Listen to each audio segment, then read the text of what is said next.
ayat 1. Pahlawan-pahlawan iman gugur di medan pertempuran oleh karena iman. Daftar adalah Ibrani pasal 11 seluruhnya, baik dalam perjanjian lama maupun perjanjian baru. Itu luar biasa. Dan ke depan kita bisa hadapi tantangan itu juga, saudara-saudara. Tantangan kita hadapi. Bukan dengan yang fisik, tapi hadapi dengan tantangan. Jadi pengalaman sejak kita apapun, bila hadapi dengan iman teguh, maka iman akan meningkat melalui tantangan itu. Itu orang dalam Tuhan. Orang bilang apa? Orang ini pendeta, hamba Tuhan, gembala, tapi sakit-sakitan. Sementara orang biasa curi barang, itu tidak pernah sakit-sakitan di kampus sana. Perbedaannya di mana? Perbedaannya. Karena mereka itu masih dikuasai oleh roh-roh dunia. Sementara orang sakit-sakitan karena uji iman. Uji iman dalam kehidupan. Banyak tokoh seperti Ayub, ada tantangan luar biasa. Banyak tokoh-tokoh. Itu terdapat dalam Ibrani pasal 11 seterusnya. Kemudian sola gratia hanya ramah saja. Prinsip dasar reformasi Protestan yang sebenarnya mengungkapkan keyakinan yang sama dengan sola fides.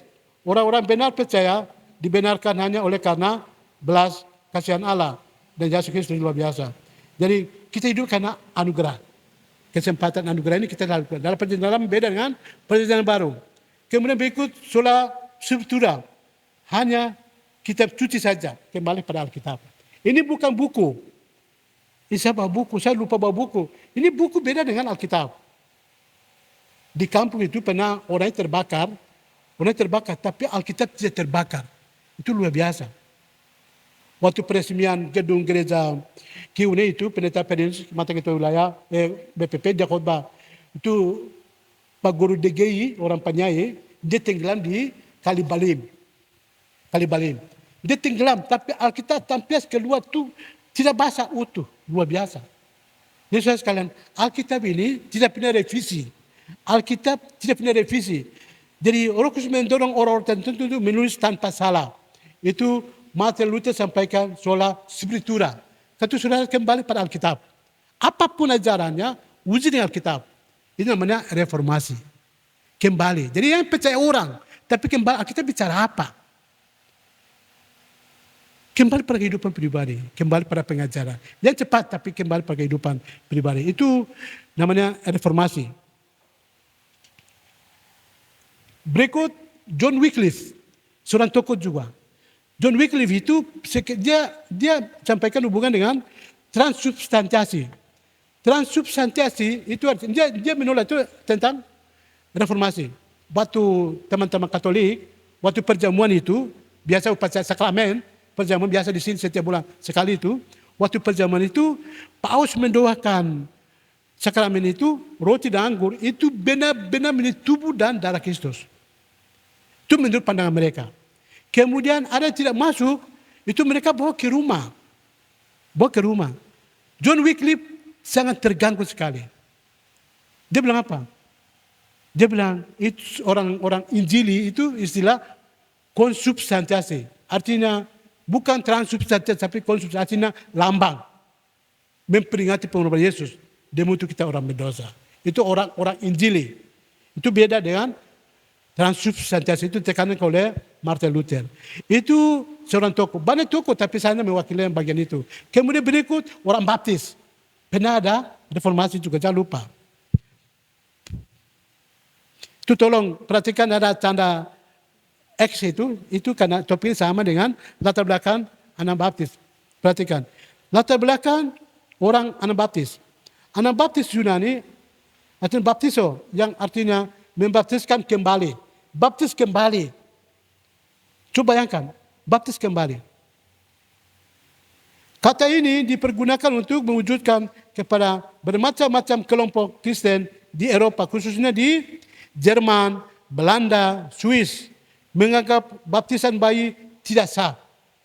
Baptisan bayi tidak sah. Saudara sekalian, teman-teman dari Katolik, baptisan ada dua. Baptisan anak dengan baptisan dewasa.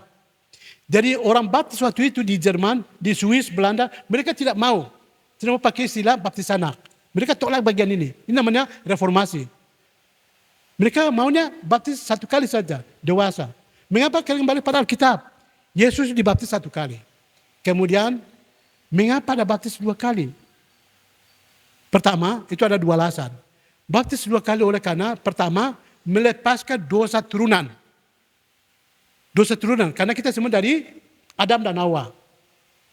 Maka perlu ada melepaskan dosa turunan itu. Kemudian kedua jadi jaminan. Jaminan, supaya ke depan tiba-tiba meninggal ada jaminan. Soalnya jaminan ya, itu latar belakang itu membuat sampai mereka baptis 2 kali. Saya tidak bicara metode lain cerita. Tapi saya sekalian baptis. Sementara orang baptis waktu itu Jerman, Swiss dan Belanda, mereka tidak terima itu. Harus baptis 1 kali. Ini namanya reformasi. Jadi saya di antara kita, di kampung biasanya begitu ya. Di kampung biasanya itu, misalnya daerah mana ya? Jibalom Koya, Jibalom semua.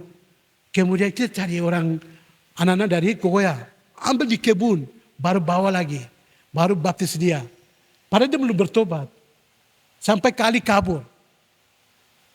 Bukan itu perlu ini kembali pada reformasi. Karena baptis 1 kali, bukan 2 kali. Satu saya sekalian, itu hubungan dengan baptis. Baptis kalau kita beda, kita bicara beda. Ini praktek kehidupan. Jadi kalau kita kembali kepada kita itu baptis 2 kali, bukan pertama baptis di Roh Kudus. Waktu itu seorang bertobat menerima Yesus pribadi, itu baptis kuasa Roh Kudus. Kemudian kedua baptis dengan air. Itu penting sekali. Tapi kita lihat ini praktek latar belakang Martin Luther, orang baptis melihat di 3 negara ini. Negara yang berbeda, tapi visi yang sama. Itu luar biasa ya. Bukan satu tim. Satu tim yang jelas ya, pasti programnya. Tapi ini beda saudara sekalian.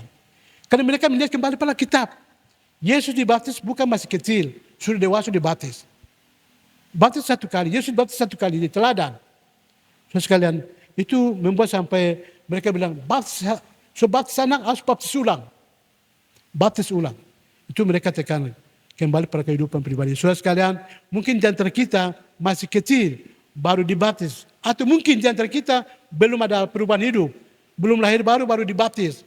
Bagaimana sekarang ini? Pertanyaannya. Sudah tidak mungkin dibaptis lagi kan? Ini 1 kali. Nanti datang pada hamba Tuhan itu perlu ada 2 pengukuhan dalam kehidupan pribadi. Karena baptis 1 kali. Kalau baptis itu kembali pada bagaimana menyatakan iman. Ini biasa kita saksikan ya. Itu. Baptis itu, baptisan itu apa? Dia mati bersama Kristus dan bangkit bersama Kristus. Ini hubungan pada umumnya. Tetapi kita lihat konteks ini, orang Jerman, kemudian Belanda, kemudian Inggris, mereka menolak tentang baptisan anak. Negara yang berbeda, intinya itu. Negara berbeda, orang berbeda, tapi visinya sama, menolak tentang ajaran ini. Itu luar biasa. Itu kembali pada orang baptis sekarang ini. Orang baptis sekarang bagaimana? Kembali pada kehidupan pribadi. Ini masa reformasi, kembali pada Alkitab. Di kampung biasanya sampai kali itu kabur.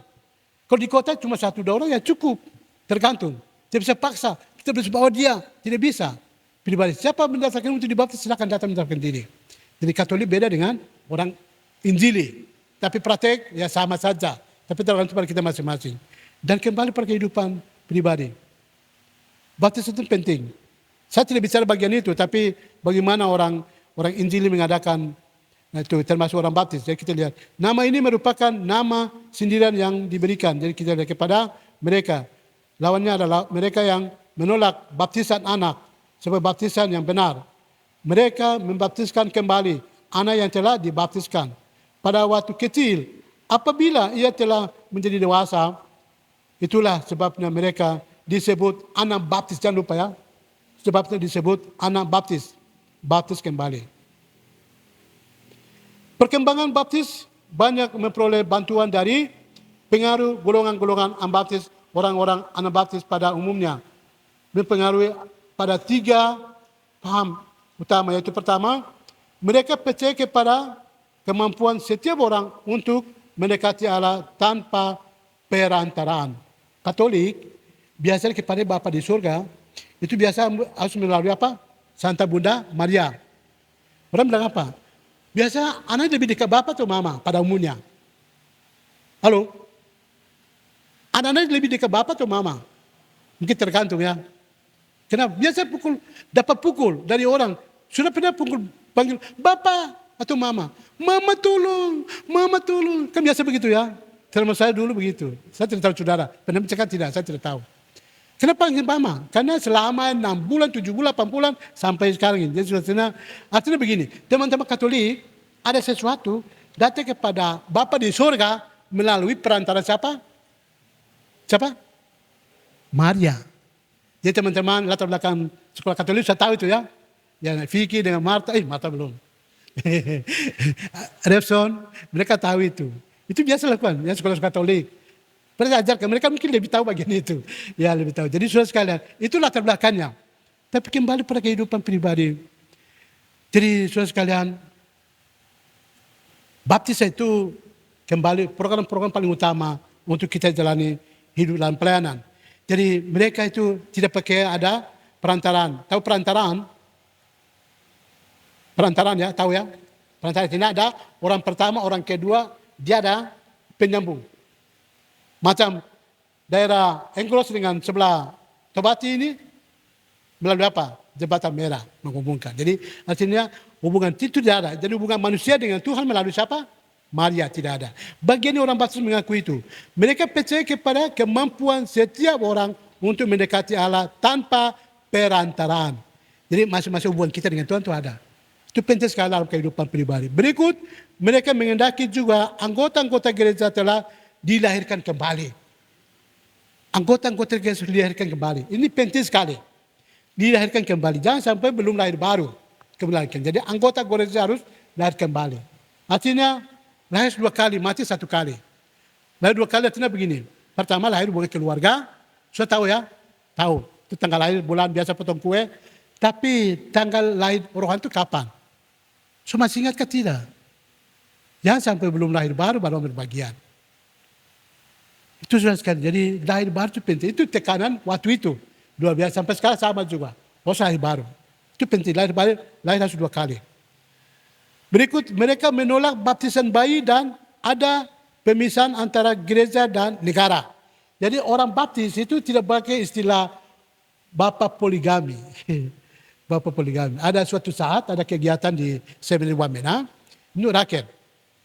Begini, ada teman-teman bekerja di pemerintah, mereka bilang begini, setelah jabatan selesai, apakah kami bisa melayani di jemaat?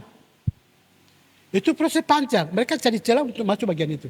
Sementara organisasi lain pasti pakai. Teman-teman gini bisa pakai. Mereka pendeta tinggalkan jemaat, kemudian mereka masuk anggota apapun, setelah selesai keluar bisa pakai. Orang baptis tidak bagian ini. Mereka bilang, itu tidak boleh. Jadi waktu itu mereka sampaikan, tapi ada seorang ibu namanya itu Ibu Lisara Digibalo, ibu itu masih hidup, dia tua, dia seorang latar belakang guru buta huruf. Itu luar biasa. Dia bilang, anak-anak, kenapa anak bicara bagian itu? Kenapa bicara bagian itu? Seorang kaum awam, dia biasa, tapi dia jadi hamba Tuhan melayani Tuhan. Seperti dokter siapa? Lukas. Dia kaum awam itu, dokter. Tapi tinggalkan jadi hamba Tuhan. Kenapa dia bicara? Akhirnya semua tidak bicara. Artinya begini, hubungan melayani dalam jemaat tetap dalam jemaat. Hubungan di pemerintah tetap pemerintahan. Baru-baru Pak Nowak luar biasa. Tahu Pak Nowak? Dia beritahu kepada kami badan pelayanan begini. Dia sampaikan, saya badan pelayanan sementara koma dulu, dia bilang. Dia bilang, saya koma dulu. Kemudian waktu sekretaris jemaat dia bilang apa? Saya masuk jadi bagian politik, jadi saya pilih saya jadi sekretaris. Itu Pak Nowak itu luar biasa. Ini contoh artinya, coba percaya di pemerintah, tapi sudah sebagai hamba Tuhan, tetap hamba Tuhan. Kemudian di dalam jemaat tetap, artinya begini, istilah poligami, itu bapak 1, istri 2. Artinya bekerja di pemerintah, bekerja di gereja, itu tidak boleh. Suatu ketika, ada di Tiom, Kabupaten, Bapak Beva, waktu itu Bupati, waktu upacara dia bilang begini, yang sekarang bekerja di pemerintah, bekerja di gereja itu pilih satu. Karena sekarang di pedalaman banyak seperti itu ya. Ada kepala desa, ada guru biasa, ada menteri biasa, tapi mereka khutbah luar biasa di jemaat.